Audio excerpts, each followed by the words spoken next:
এ আমার দুনিয়ার বান্দা বান্দি, অন্ধকার কবরে যদি আরামে ঘুমাইতে চাও, তোমার কবরটাকে জান্নাতের বাগান যদি বানাইতে চাও, বান্দা ইমানের পাল্লাটাকে তুমি বাড়ি করো, আমলের পাল্লাটাকে বাড়ি করো। বান্দা মনে রাখবা, বান্দা ইমানের পাল্লাটা যদি মজবুত হয়ে যায়, আমলের পাল্লাটা যদি ভালো হয়ে যায়, বাপ দাদা ভাই বেরাদর কেউ সাথে যাওয়া লাগবে না। ইমান আর আমলের কারণে আমি রব তোমার কবরটাকে জান্নাতের বাগিচা বানায়া দিব।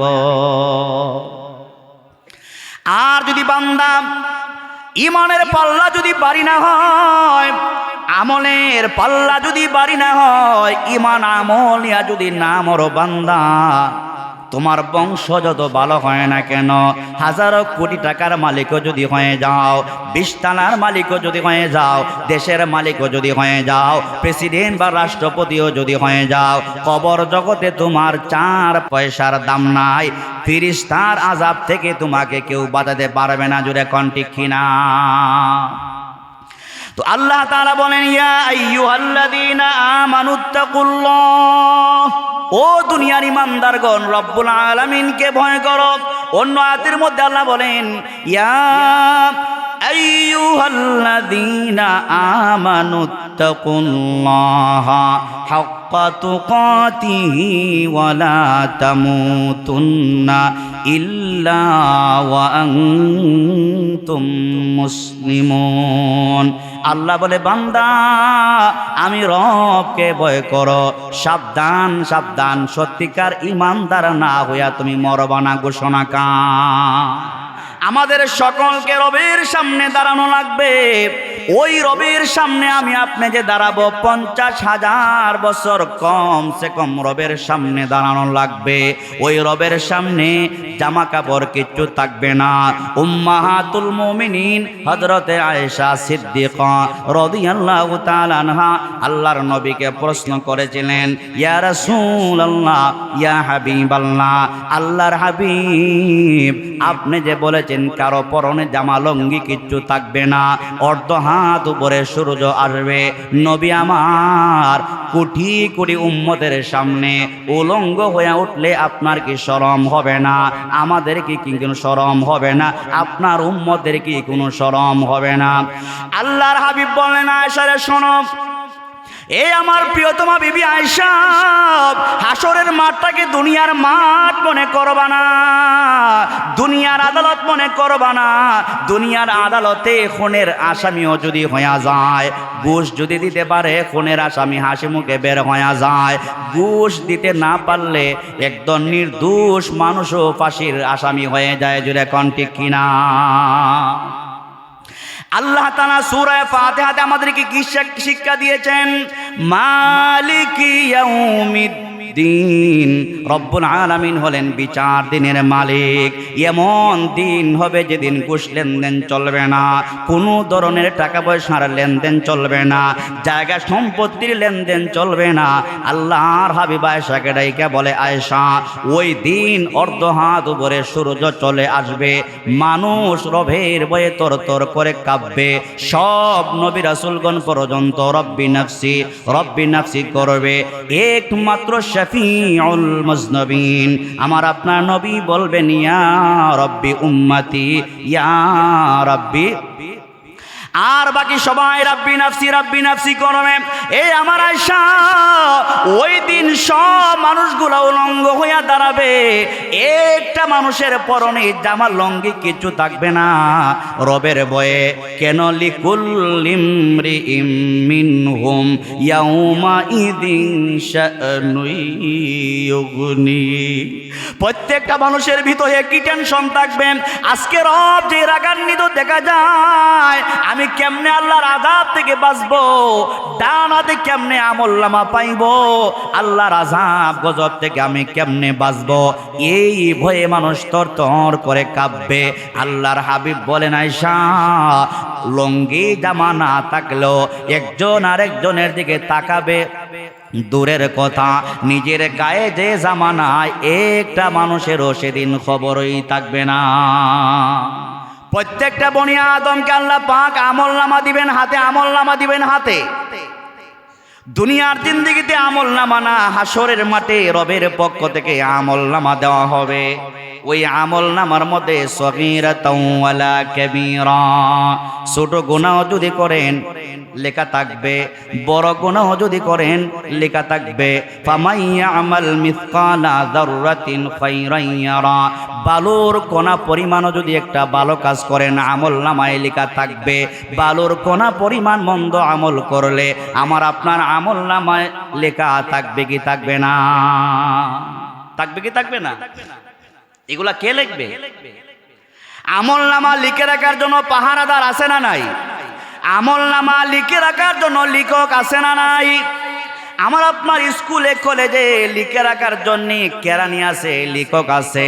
আল্লাহ পাক আমার আপনার ডান কাঁধে বাম কাঁধে ফেরেশতা দিয়েছেন। ওয়া ইন্না আলাইকুম লাহাফিজিনা কিরামান কাতিবিন, কিরামান কাতিবিন, ডান কাঁধে বাম কাঁধে দিয়ে দিয়েছেন আল্লাহ। রাতের অন্ধকারে আমি আপনি কি করি রব দেখে কি দেখে না? আওয়াজ করে বলেন। রাতের অন্ধকারে ভালো মন্দ যা করি রব্বুল আলামিন দেখেন। আল্লাহ বলেন ওয়া কাফা বিল্লাহি শাহিদা, বান্দা তোমার অল টাইম, তোমার টোটাল জীবনের জন্য আমি রব তোমার জন্য সাক্ষী হিসাবে যথেষ্ট। সুবহানাল্লাহ। তো আল্লাহ তাআলা বলে বান্দারে ওই দিনের জন্য চিন্তা করো, আগামী কালের জন্য চিন্তা করো, অর্থাৎ কিয়ামতের দিনের জন্য চিন্তা করো। বান্দারে যেদিন আপন মা তোমাকে পরিচয় দিতে ভয় পাবে, যেদিন বাবা তার সন্তানকে পরিচয় দিবে না, এটা কোনো দুনিয়ার কোনো মোল্লা মৌলবীর কথা না। রব্বুল আলামিন নিজে বলেন ইয়াউমা ইয়াফিরুল মারউ মিন আখিহি ওয়া উম্মিহি ওয়া আবিহি ওয়া সাহিবাতিহি ওয়া বানি। আল্লাহ পাক কত সুন্দর করে ক্লিয়ার করে আমাদেরকে ওয়াজ করে বোঝায় দিচ্ছেন, বান্দারে ও বান্দা ভালো করে শোনো। ইয়াউমা ইয়াফিরুল মারউ মিন আখিহি, ওই দিনটাকে মনে করো যেদিন আপন ভাই তোমাকে ভাই বলে স্বীকার করবে না, কারণ ভাইয়ের ভিতরেই তো ভয়ের সীমা নাই। আমার রব যে রাগান্বিত দেখা যায়, আমি রবের সামনে আমার জীবনের হিসাব কিতাব দিয়া জান্নাত পর্যন্ত যাইতে পারবো কি পারবো না, এই ভয়ে এই চিন্তায় আপন ভাই তার ভাইটাকে পরিচয় দিতে ভয় পাবে। জোরে কোন ঠিক কিনা? আপন মা তার সন্তানকে বলে যাবে, আপন বাবা তার সন্তানকে বলে যাবে, পিসাব মুরিদকে বলে যাবে, উস্তাদ তার ছাত্রদেরকে বলে যাবে। দুনিয়ার কত পীর আছে, দুনিয়ার কত ডাক্তার আছে, দুনিয়ার কত উস্তাদ আছে, দুনিয়ার কত কবিরাজ আছে। আল্লাহ বলেন বান্দা কেউ সেদিন তোমাকে সাহায্য করবে না, বিলকুল না রে বান্দা, একটা নেকি দিয়া তোমাকে সাহায্য করবে না। ও বান্দা শোনো, ওই কিয়ামতের ময়দানে আমি রবের সামনে তোমাকে পাই পাই করে হিসাব দিতে হবে। মিজানের পাল্লায় তোমার নেকি আর বদিকে ওজন করা হবে বান্দা। মিজানের পাল্লায় সওয়াবের পাল্লাটা যার বাড়ি হয়ে যাবে, আমি রব বিন্দু মাত্র দেরি করব না, ওই ব্যক্তির হাতে আমি ডান হাতে আমল নামা দিয়া দিব। জোরে কোন সুবহানাল্লাহ। ডান হাতে আমল নামা পাইলে ভাগ্য ভালো, মানে আপনি চিরস্থায়ী জান্নাতি। সুবহানাল্লাহ কোন। ডান হাতে আল্লাহ যাদেরকে আমল নামা দিবেন তাদের ভাগ্যটা কত ভালো হবে, তামাম দুনিয়ার মালিক হলেও তার ভাগ্য এত ভালো হবে না। ওই দিন রব যাদেরকে ঈমান আর আমল বাড়ি হবে, ডান হাতে আল্লাহ আমল নামা দিবেন। আল্লাহ পাক বলেন ফা আম্মা মান উতিয়া কিতাবাহু বিয়ামিনিহি ফাসাউফা ইউহাসাবু হিসাবান ইয়াসীরা। আল্লাহু আকবার জোরে বলেন। আল্লাহ তাআলা কত সুন্দর করে বলে দিচ্ছেন, বান্দা শোনো, ফাআম্মা মান উতিয়া কিতাবাহু বিয়ামিনিহি ফাসাউফা ইউহাসাবু হিসাবান ইয়াসীরা। ও কলেজা ডোগরা যুবক ভাইরা, মুরব্বী বাবারা, পায়ে ধরে বলি কথাগুলা শোনেন। আল্লাহ বলে বান্দা ওই বিপদের দিনে, কিয়ামতের দিনে, যেদিন কেউ তোমাকে সাহায্যের জন্য আগায় আসবে না, তোমার ঈমান আর আমল যদি ভালো হয়, মিজানের পাল্লা যদি ভারী হয়ে যায়, টেনশন নাই, তোমার কোনো চিন্তা নাই, আমি রব তোমাকে ডান হাতে আমল নামা দিব। বান্দারে, ডান হাতে যদি আমল নামা পাও, হিসাবাই ইয়াসীরা, তোমার হিসাবকে রব্বুল আলামিন এত সহজ করে দিবেন, একদম সহজে আপনি জান্নাতে চলে যাবেন। আল্লাহ তাআলা কত চমৎকার করে বলেন, হিসাবাই ইয়াসীরা ওয়া ইয়ানকালিবু ইলা আহলিহি মাসরুরা। এখানে স্কুল কলেজ মাদ্রাসা যারা পড়েন, স্কুলে পরীক্ষা দেওয়ার পরে, মাদ্রাসায় পরীক্ষা দেওয়ার পরে ছাত্র যদি 1 নম্বরে বিজয়ী হয়, বলুন তো দেখি, 1 নম্বরে বিজয়ী হইলে বনফুল বা ফুলকলি থেকে ভালো ভালো মিষ্টি আইনা নানার বাড়ি যায়, দাদার বাড়ি যায়, বন্ধুর বাড়ি যায়, যায় বলে বন্ধুরে 1 নম্বরে গোল্ডেন প্লাস পেয়েছি, মিষ্টি এনেছি, মিষ্টি খা, আমার জন্য দোয়া করে, 1 নম্বরে বিজয়ী হয়েছি। আল্লাহ বলেন ওয়ায়ানকালিবু ইলা আহলিহি মাসরুরা, ওই হাসরের মাঠে যারা ভাগ্যবান হবে ডান হাতে আমলনামা পাবে, ডান হাতে আমলনামা পাইয়া বান্দা খুশিতে এমন খুশি হয়ে যাবে, বন্ধুর কাছে যাবে, বান্ধবীর কাছে যাবে, যে বলবে ও দুনিয়ার দুষ্ট, তাকায়া দেখো, দুনিয়ার জিন্দেগিতে রবের গোলামি করেছিলাম, রাসূলের সুন্নাহ মোতাবেক চলেছিলাম, পরওয়ারদিগার আমাকে দয়া কইরা ডান হাতে আমলনামা দিয়েছেন, দুষ্ট আমার কোনো ভয় নাই, আমার কোনো চিন্তা নাই। বান্দা ডান হাতে আমলনামা নিয়া ফুলসিরাতের বীজের সামনে মাত্র দাঁড়াবে, বান্দা ডান হাতে আমলনামা নিয়া আল্লাহর হাবিবের হাতে হাউজে কাউসারে পানি পান কইরা আল্লাহর বান্দা জান্নাতে যাওয়ার আগের সিঁড়িটা, জান্নাতে যাওয়ার সিঁড়িটা হইল ফুলসিরাতের ব্রিজ, ওই পারে জান্নাত, নবীর হাতে হাউজে কাউসারে পানি পান কইরা কলিজা ঠান্ডা কইরা আল্লাহর বান্দা জান্নাতের সার্টিফিকেট হাতে নিয়া যেই মাত্র ফুলসিরাতের বীজের সামনে দাঁড়ায়া যাবে, রহমতের ফেরেশতা আপনাকে ডাইকে বলবে, ও আল্লাহর বান্দা, সিলেটের বান্দা, আপনার চেহারায় এত চমৎকার নূর চমকায় যেন আপনার চেহারাটা পূর্ণিমার চন্দ্রের মতো। আল্লাহর বান্দা, আপনি তো অন্য কোনো নবীর উম্মত না, নিঃসন্দেহে আপনি মুহাম্মাদুর রাসূলুল্লাহর উম্মত, আপনি হলেন ওই নবীর উম্মত, আপনার কোনো ভয় নাই, আপনার কোনো চিন্তা নাই। বিদ্যুতের যে গতি আছে, বিদ্যুতের গতি না, এর চাইতে আরো বেশি গতিতে 30,000 বছরের ফুলসিরাতের ব্রিজ, 10,000 উপরে, 10,000 সমতল, 10,000 নিচ দিকে বিদ্যুতের গতিতে বান্দা পাড়ি দিয়া অনন্তকালের জন্য বান্দা জান্নাতের মেহমান হইয়া যাবে। কিন্তু আমার ভাইয়েরা, আমার ঈমান আর আমল যদি ভালো না হয়, আল্লাহ পাক বলেন ওয়া আম্মান উতিয়া কিতাবাহু ওয়ারা যখরিহি ফাসাউফা ইয়াদউ সুবুরা ওয়া ইয়াসলা সাঈরা। বান্দা যদি আমলনামা বাম হাতে পায়, বান্দা বুঝতে পারবে ভাগ্য আমার। স্কুলের ছাত্র যদি পরীক্ষা দেয়, ফেল করবে না পাস করবে, ভালো মন্দ বুঝে কি বুঝে না, পরীক্ষার ফলাফল যখন তার স্কুলের দেয়ালে নোটিশ যখন লাগাইয়া দেওয়া হয়, স্কুলের ছাত্র তার ফলাফলের দিকে তাকাইলেই দেখতে পায় লাল কালে দেয়ালে লেখা থাকে, তুমি বিজয়ী হইতে পারো নাই, তোমার ফলাফল ভালো না, তুমি ঘোড়ার ডিম পেয়েছ। স্কুলের ছাত্র যেমন দুনিয়ার জিন্দেগিতে স্কুল বা মাদ্রাসায় লেখাপড়া কইরা পরীক্ষা দেওয়ার পরে ফেল করে, চেহারা যেমন তার বিকৃতি হয়ে যায়, চেহারা যেমন তার মলিন হয়ে যায়, চেহারাটা যেমন তার মলিন হয়ে যায়, কানতে কানতে চেহারা মলিন কইরা বাড়িতে ফিরে। আবার কিছু ছাত্র তো এমন আছে, মা বাবার টর্চারের কারণে পরীক্ষায় ফেল কইরা গলায় রশি লাগায়া ফাঁসি লাইগা মারা যায়। জোরে কোন ঠিক কিনা? মরে কি মরে না? মরে। কেন? ফেল করছে তো। মা বাবা থাকে ধমক দিয়া বলে, কি লেখাপড়া করো মিয়া, একবার তো আর পাস করতে পারো না, শুধু তোমার জীবনে শুধু ফেইল আর ফেইল, এই কথা বলে তিরস্কার করে কি করে না। কিন্তু আমার ভাইরা ভালো করে শুনেন, দুনিয়ার জিন্দেগিতে ফেল করলে আবার পরীক্ষা দেওয়ার সিস্টেম আছে না নাই?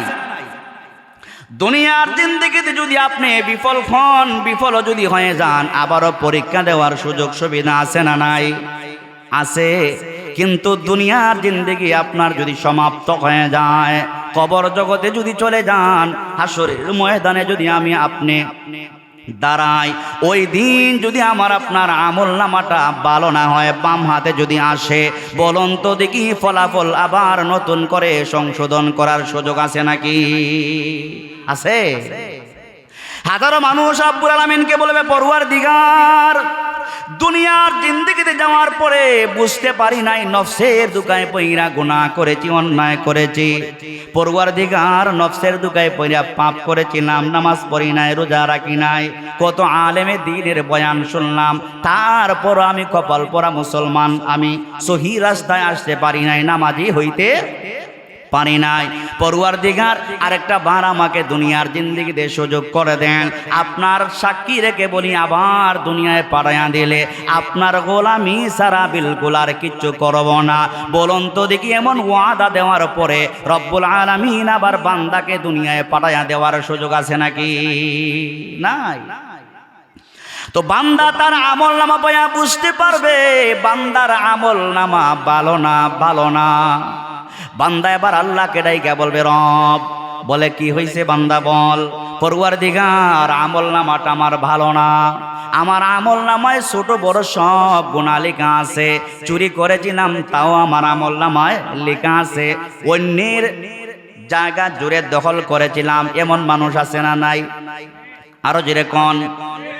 আপনার শক্তির টেলায় জান বাঁচে না, অন্যের জায়গা দখল করে, অন্যের বাসা দখল করে, অন্যের মাল জুড়ে আত্মসাৎ করে খায়, অন্যের টাকা পয়সা আত্মসাৎ করে খায়, অন্যের ব্যবসা থেকে, অন্যের দোকান থেকে মাল সামান আনে, বছর যায় টাকা লেনদেন শেষ করে না, ওই অবস্থায় হাজারো টাকার ঋণ নিয়ে মানুষ কবরে ঘুমায়, এমন মানুষ আছে না নাই? বান্দা বুঝতে পারবে আমল নামা আমার ভালো না, পরওয়ারদিগারকে ডাইকা বলবে, পরওয়ারদিগার, আমল নামা যেহেতু আমার ভালো না, কোটি কোটি মানুষের সামনে বাম হাতে আমল নামা দিলে আমার লজ্জার সীমা নাই, আমার লজ্জার সীমা নাই, আমার মান সম্মান কিচ্ছু থাকবে না। রব্বুল আলামিন, দুনিয়ার জিন্দেগিতে আমি তো সিলেটের বাসিন্দা ছিলাম, লন্ডন আমেরিকায় মাসে 14 বার যাইতাম, দুনিয়ার মানুষ আমাকে হাজী সাহেব বলে ডাকতো, দুনিয়ার মানুষ আমাকে বক্তা সাহেব বলে ডাকতো, দুনিয়ার মানুষ আমাকে ইমাম সাহেব বলে ডাকতো, দুনিয়ার মানুষ আমাকে কত ভালো মানুষ মনে করত, কিন্তু আমার আমল নামায় যে গোপনে গোপনে পাহাড় পরিমাণ গুনাহ আছে, এইগুলা তো দুনিয়ার মানুষ জানতো না। আজকে হাসরের মাঠে আমার এই গোপন আমল নামা যদি প্রকাশ হয়ে যায়, লজ্জার সীমা নাই, লজ্জার সীমা নাই। পরওয়ারদিগার, দয়া কইরা আমার আমল নামাগুলা আপনি প্রকাশ না কইরা, বাম হাতে আমল নামা না দিয়া দয়া করে আমাকে মরণ দিয়া দেন, আমি মরে যেতে চাই। আল্লাহ তাআলা বলবেন, লা ইয়ামুতু ফিহা ওয়ালা ইয়াহইয়া। বান্দা, তোমার জবানটা বন্ধ করো, আর লাফালাফি করবা না, মাস্তানের জায়গা এটা, হাসরের মাঠ, তোমার কথা বলার সুযোগ নাই। দুনিয়াতে আমি যে তোমার রব ছিলাম, আমি যে তোমার পরওয়ারদিগার ছিলাম, তুমি ভালো করে জানতে, নামাজ রোজা হজ যাকাত সব কিছু তোমার উপর ফরজ ছিল বান্দা, সব কিছু জানার পরও নামাজে যাও নাই। ফজরের সময় ঘুমায়া থাকো, আসরের সময় ব্যবসা করো, জোহরের সময় ব্যবসা করো, দুনিয়ার লাইনে তোমার সব কিছু অগ্রগতি ছিল, কিন্তু বান্দা আমি রবের বেলায় তুমি অগ্রসর হইতে পারো নাই। বান্দা, আজকে আর একটা কথা বলার সময় সুযোগ তোমার নাই। বান্দারে, এমন শাস্তি তোমাকে দেওয়া হবে, তুমি ভালো করে জিন্দাও থাকতে পারবে না, আবার ভালো করে তোমার মরণও হবে না। জুড়ে কন্যা নাউজুবিল্লাহ। ওই হাসরের মাঠে আমাদের সকলকে দাঁড়ানো লাগবে কি লাগবে না? আওয়াজ করে বলেন, সকলকে দাঁড়ানো লাগবে কি লাগবে না?